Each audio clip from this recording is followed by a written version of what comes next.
Hello friends, स्वागत है आपका। आज हम बात करेंगे 2005 में आई Hollywood super hero movie fantastic four की। इस मूवी की IMDb रेटिंग है 5.7 आउट ऑफ 10। मूवी का बजट था $100 मिलियन और मूवी की कमाई थी $333.5 मिलियन। तो मूवी की स्टार्टिंग में डॉक्टर रीड रिचर्ड्स और Ben Grimm doctor Victor von Doom के ऑफिस जाते हैं उससे एक स्पेस स्टॉर्म की स्टडी करने के लिए हेल्प लेने। वहां उनकी मुलाकात सूजन स्टॉर्म से होती है। सूजन डॉक्टर रीड की एक्स गर्लफ्रेंड और डॉक्टर वॉन डूम की प्रेजेंट गर्लफ्रेंड होती है। वो सब स्कूल और कॉलेज में एक साथ पढ़ते थे। डॉक्टर रीड सबसे होशियार था, लेकिन डॉक्टर डूम पैसों के मामले में उन सबसे आगे निकल गया था, क्योंकि वो प्रॉफिट कमाने के लिए अच्छे बुरे की परवाह नहीं करता था। खैर, जब डॉक्टर रीड डॉक्टर वून डोम से इस स्पेस स्टॉर्म की स्टडी में हेल्प मांगता है तो पहले तो वो मना करता है, फिर 75% प्रॉफिट और सारे पेटेंट राइट्स लेने की बात बोलकर मान जाता है। डॉक्टर रीड भी 25% प्रॉफिट पर काम करने के लिए रेडी हो जाता है, क्योंकि इस समय उसे पैसों की बहुत ज़रूरत है। और इस स्टडी को करने के बाद वो लोग इंसानी DNA के बारे में बहुत कुछ पता लगा सकते हैं। रीड के जाने के बाद डॉक्टर विक्टर वून डोम अपने एक आदमी को बोलता है कि रीड अगर सही हुआ तो हमारी कंपनी को डबल प्रॉफिट होगा, और वो हमेशा सही ही होता है। अच्छा है, उसे खुद नहीं पता कि वो क्या चीज़ है। अब वो सब लोग स्पेस में जाने की तैयारी करने लगते हैं। इस फ्लाइट में doctor Reed, doctor Doom, Ben Grimm, doctor Susan और सूजन का भाई जॉनी, ये पांचों जाने वाले थे। ऊपर अंतरिक्ष में डॉक्टर डूम की कंपनी का खुद का स्पेस स्टेशन था। उसकी दीवारें उन लोगों को उस स्पेस स्टॉर्म से बचाने वाली थी। लेकिन बेन जॉनी को बिल्कुल भी पसंद नहीं करता था, क्योंकि वो हमेशा बेन को परेशान करता था, और जॉनी आशिक मिजाज का था और उसमें बचपना भरा हुआ था। पर जॉनी बेन का सीनियर बनकर इस फ्लाइट में जाने वाला था। फ्लाइट में जाने से पहले सूजन उन सभी को एक स्पेशल डिजाइन यूनिफॉर्म देती है, जो स्पेस में उन लोगों की हेल्प करने वाला था। अब वो पांचों स्पेस स्टेशन पर उस स्टॉर्म के आने से 9 घंटे पहले पहुंचते हैं। अब बेन बाहर स्पेस में जाता है। विक्टर सूजन के साथ बात कर रहा होता है। तभी रीड देखता है कि स्पेस स्टॉर्म की स्पीड बढ़ गई है, और अब वो 9 घंटे में नहीं बल्कि 9 मिनट में वहां आ जाएगा। जब विक्टर सूजन को प्रपोज कर रहा होता है और उसे रिंग देने वाला होता है, तभी रीड आकर उसे डिस्टर्ब कर देता है और बताता है कि वो बादल मिनटों में वहां आ जाएगा। रीड बोलता है कि वो बादल बहुत खतरनाक है, हमें काम रोकना होगा, लेकिन विक्टर नहीं मानता और स्पेस स्टेशन की शील्ड एक्टिवेट करने और बैन को वापस अंदर लेने के लिए कहता है, और जो काम वो करने आए हैं उसे पूरा करने के लिए बोलता है। वो बादल 5 मिनट में उनके पास पहुंचने वाला है। वो लोग बेन को जल्दी जल्दी अंदर लेने की कोशिश करने लगते हैं, लेकिन बेन उस स्टॉर्म की चपेट में आ जाता है और बेहोश हो जाता है। इस जल्दबाजी में स्पेस स्टेशन की शील्ड एक्टिवेट नहीं हो पाई थी, और वो क्लाउड स्टेशन के अंदर पहुंच जाता है, और वो सब लोग उसके कांटेक्ट में आ जाते हैं। फिर नेक्स्ट सीन में हम लोग देखते हैं कि वो सब लोग अर्थ पर वापस आ गए हैं। सभी लोग ठीक ही लग रहे हैं। बेन 3 दिन बेहोश रहने के बाद होश में आया है, तो जॉनी उससे मजाक करता है।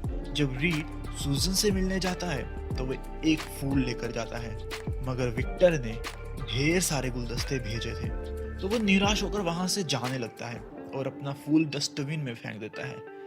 लेकिन वो नर्स को बोलता है कि उसके पास सनफ्लावर रखना, इसे वो पसंद है। तो सूजन सोचती है कि ये सनफ्लावर रीड उसके लिए लाया है। जब जॉनी हॉस्पिटल से बाहर जाने लगता है बिना रूल्स फॉलो किए, तो नर्स उसे बाहर जाने से रोकती है और उसका टेम्परेचर चेक करती है। तो जॉनी नर्स पर ही लाइन मारने लगता है और उसे शाम को अपने साथ आने के लिए बोलकर वहां से चला जाता है। पर जब उस थर्मामीटर पर नर्स उसका टेम्परेचर देखती है तो वो 209 डिग्री सेल्सियस होता है। उधर विक्टर को बैंक का एक बड़ा ऑफिसर अपने शेयर्स का प्राइस ठीक करने के लिए 1 हफ्ते का वक्त देता है। फिर शाम को जॉनी नर्स को लेकर स्नो सर्फिंग करने के लिए पहाड़ पर जाता है, लेकिन इन तेज हवाओं से उसके शरीर पर आग लग जाती है और वो आग में पूरी तरह ढककर बर्फ में जा घुसता है। उधर विक्टर शेयर मार्केट में अपने हो रहे नुकसान का दोषी रीड को मानता है, पर हमें पता लगता है कि वो सूजन से प्यार नहीं करता। वो तो उससे इसीलिए शादी करना चाहता है क्योंकि वो रीड की गर्लफ्रेंड थी और वो सूजन को रीड से छीनना चाहता था। तभी हम देखते हैं कि विक्टर में भी शक्तियां आ गई हैं और वो नाइफ और स्पून को बिना छुए हिला सकता है। उधर बेन रीड और सूजन के बीच में सब कुछ ठीक करने की कोशिश कर रहा था, लेकिन खाने के टेबल पर उसके पेट से जोर से आवाजें आने लगती हैं तो वो अपनी तबीयत ठीक ना होने की बात बोलकर वहां से चला जाता है। फिर रीड सूजन को बोलता है कि मैं खुश हूं कि तुम विक्टर के साथ हो। ये सुनकर सूजन नाराज हो जाती है क्योंकि 2 सालों बाद रीड ये बोलता है कि उसे किसी और मर्द के साथ देखकर वो खुश है। इस गुस्से के इमोशंस की वजह से सूजन इनविजिबल हो जाती है और हैरान हो जाती है। इसी बीच वो एक बोतल नीचे गिरा देती है, लेकिन रीड उस बोतल को नीचे नहीं गिरने देता और अपना हाथ लंबा करके उसे पकड़ लेता है। अब दोनों हैरान हैं कि अभी अभी ये क्या हुआ। तभी जॉनी वहां आकर बताता है कि उसके पूरे बदन पर आग लगी हुई थी। फिर वो लोग बेन की तरफ भागते हैं तो वो देखते हैं कि बेन हॉस्पिटल के रूम में बेड पर तड़प रहा था। सूजन दरवाजा कोड से खोलने की कोशिश करती है, लेकिन रीड दरवाजे के नीचे से अपना हाथ डालकर अंदर से लॉक खोल देता है, लेकिन तब तक बेन दीवार तोड़कर वहां से भाग चुका होता है। उधर विक्टर पर रिएक्शन होने लगा था, उसके बाल झड़ने लगे थे और वो बिजली को अनजाने में फ्लक्चुएट करने लगा था। बेन भागकर अपने घर चला जाता है और अपनी वाइफ को पीसीओ से कॉल करके बाहर बुलाता है। जब वो बाहर आती है तो बदले हुए बेन को देखकर घबरा जाती है और वहां से भाग जाती है। ये देखकर बेन बहुत दुखी होकर वहां से चला जाता है। नेक्स्ट मॉर्निंग बेन एक ब्रिज पर छुपकर बैठा होता है। तभी एक आदमी सुसाइड करने वहां आता है और उसकी जान बचाने के चक्कर में बेन एक ट्रक का एक्सीडेंट कर देता है और इससे एक चेन ऑफ एक्सीडेंट शुरू हो जाती है। रीड को बेन की वाइफ फोन पर रात में हुई बात बता देती है तो रीड, सूजन और जॉनी बेन की वाइफ से मिलने के लिए जा रहे थे, मगर वो भी उस एक्सीडेंट वाली जगह पर पहुंच जाते हैं। यहाँ पुलिस बेन पर बंदूक तान देती है और बेन मौका मिलने पर वहां से भाग जाता है। उस जगह पर एक फायर ब्रिगेड की गाड़ी आती है, लेकिन वो भी एक गैस सिलेंडर की फटने की वजह से हादसे का शिकार होकर पुल पर लटक जाती है। तो बेन उस लटके हुए ट्रक को पकड़ लेता है और रीड एक गिरते हुए आदमी की जान बचा लेता है और जॉनी और सूजन भी अपनी शक्तियों से लोगों की जान बचाते हैं और सारे लोग उन चारों के लिए चीयर करते हैं और वो चारों उन लोगों के लिए हीरो बन जाते हैं। लेकिन बेन की वाइफ भी वहां आती है और अपनी वेडिंग रिंग वहां छोड़कर चली जाती है। इससे बेन और भी ज्यादा दुखी होता है। तब रीड बेन से वादा करता है कि वो उसे बहुत जल्द पहले जैसा कर देगा। अब ये लोग मशहूर हो जाते हैं। टीवी पर उनको फैंटास्टिक फोर करके बुलाया जा रहा है। ये लोग टीवी पर आकर बता देते हैं कि इनके साथ क्या हुआ। इसीलिए बैंक का ऑफिसर विक्टर की कंपनी को टेक ओवर करने की तैयारी शुरू कर देता है क्योंकि वो इसे नेगेटिव पब्लिसिटी मानता है। इसके बाद वो चारों रीड की लैब में जाते हैं। यहाँ बहुत सारे लोग उन चारों के लिए खड़े थे, लेकिन वो लोग बेन से डर भी रहे थे। यहाँ पर स्टैनली का एक सीन भी है। विक्टर सूजन को अपने साथ लेकर जाने के लिए उस लैब में आता है, लेकिन सूजन अपने भाई के साथ वहां रहना चाहती है। जब रीड विक्टर को बोलता है कि इसमें हम दोनों की गलती थी, तो विक्टर उस पर भड़क जाता है। उसके गुस्से की वजह से लाइट्स फ्लक्चुएट करने लगती हैं। बेन वहां आकर पूछता है कि कोई प्रॉब्लम है क्या, तो विक्टर उससे डर जाता है और बोलता है कि कोई प्रॉब्लम नहीं है और वो वहां से चला जाता है।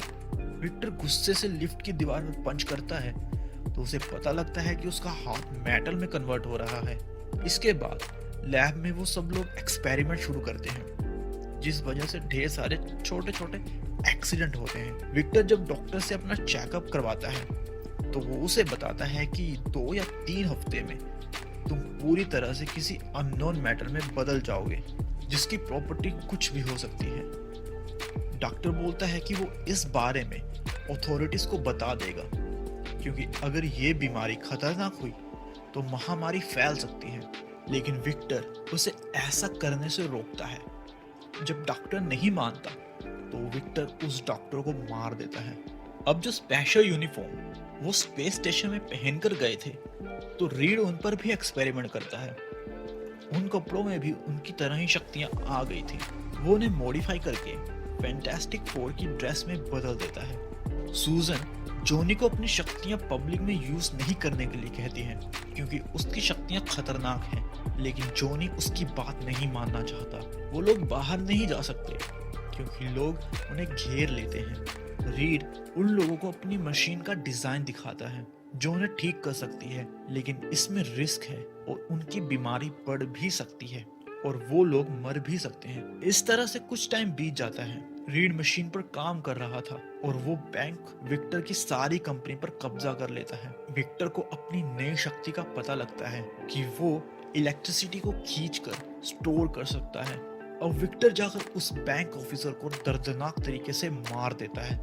फिर नेक्स्ट डे जॉनी लैब से निकलकर बाइक पर स्टंट करने के लिए चला जाता है तो उसे वापस लाने के लिए वो तीनों भी वहां पर आ जाते हैं। यहाँ पर बेन और जॉनी के बीच में लड़ाई हो जाती है। फिर रात में विक्टर सैनिकों के हथियारों के गोदाम में जाकर वहां के गार्ड्स को मारकर हीट सीकिंग मिसाइल्स और कूलिंग डिवाइसेस चुरा लेता है।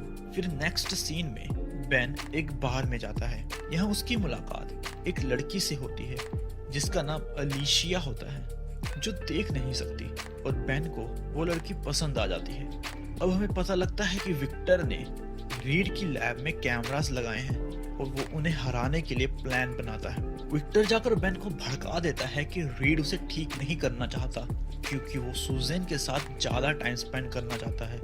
एक्चुअली रीड नहीं चाहता था कि एक्सपेरिमेंट में कोई भी गलती हो, इसीलिए वो ज्यादा टाइम ले रहा था। अब जब बेन लैब में वापस पहुंचता है तो कोइंसिडेंटली रीड और सूजन बाहर से आते हैं। ये देखकर बेन भड़क जाता है और रीड से लड़कर वहां से चला जाता है। उसको मनाने के लिए सूजन उसके पीछे जाती है। इस लड़ाई से दुखी होकर रीड खुद पर ही मशीन टेस्ट कर लेता है, लेकिन पावर की कमी होने की वजह से एक्सपेरिमेंट फेल हो जाता है। ये सब विक्टर कैमरा से अपने ऑफिस में बैठकर देख रहा था। जब रीड वहां से चला जाता है तो विक्टर बेन को लैब में बुलाकर उस पर एक्सपेरिमेंट करता है और पावर की कमी को अपनी शक्ति से पूरा कर देता है और बेन ठीक हो जाता है। लेकिन विक्टर बेन की बॉडी से निकलने वाले रेडिएशन को खुद ही सोख लेता है और भी ज्यादा ताकतवर हो जाता है और बेन पर हमला कर देता है, जिस वजह से वो बेहोश हो जाता है। फिर विक्टर रीड पर भी हमला कर देता है और बेहोश रीड को अपने ऑफिस ले जाता है। यहाँ आकर विक्टर रीड को बहुत ठंडा करके उसे टॉर्चर करने लगता है और वहां से जॉनी पर हीट सीकिंग मिसाइल छोड़ देता है। जॉनी जानता है कि मिसाइल उसके लिए ही आ रही है, इसीलिए अपनी बहन की जान बचाने के लिए वो वहां से कूद जाता है। अभी तक जॉनी उड़ नहीं सकता था, लेकिन वो जानता है कि वो उड़ सकता है अगर वो बहुत गर्म हो जाए तो, और वो नीचे गिरते हुए अपना टेम्परेचर बहुत ज्यादा बढ़ा लेता है और वो पहली बार उड़ता है और वो मिसाइल को अपने पीछे लगाकर शहर से बाहर एक पानी की शिप पर क्रैश करवा देता है। विक्टर समझता है कि अब 2 ही बाकी बचे हैं। बेन रीड को बचाने के लिए उस मशीन में वापस चला जाता है और फिर से पत्थर बनकर बाहर आता है। रीड को बचाने के लिए सूजन वहां आती है और उसमें और विक्टर में लड़ाई हो जाती है और विक्टर उसे भी पीट देता है, लेकिन बेन वहां आकर विक्टर को एक ही घूंसे में गिरा देता है। अब उन लोगों में फाइट शुरू हो जाती है। विक्टर उन सबको पीटने लगता है, लेकिन रीड के कहने पर जॉनी बहुत ज्यादा गर्म हो जाता है और विक्टर को गर्म करने लगता है और सूजन अपनी शक्तियों से सारे हीट को विक्टर पर फोकस कर देती है। इस वजह से विक्टर की बॉडी पिघलने लगती है, लेकिन वो अभी भी सही सलामत था। फिर बेन उस पर ठंडे पानी की बौछार फेंकता है, जिस वजह से वो एकदम से ठंडा हो जाता है और वो उसी पोजीशन में फंसकर रह जाता है। फिर नेक्स्ट सीन में वो लोग पार्टी करते हैं। और रीड सूजन को शादी के लिए प्रपोज कर देता है। लेकिन विक्टर अभी भी मरा नहीं है, ये हमें मूवी के एंड में पता लग जाता है और मूवी खत्म हो जाती है। दोस्तों, आपको ये वीडियो कैसी लगी इस बारे में कमेंट करके मुझे ज़रूर बताएं और वीडियो को लाइक एंड शेयर कर लें और चैनल को सब्सक्राइब कर लें। आपसे मुलाकात होगी अगली वीडियो में, तब तक के लिए गुड बाय।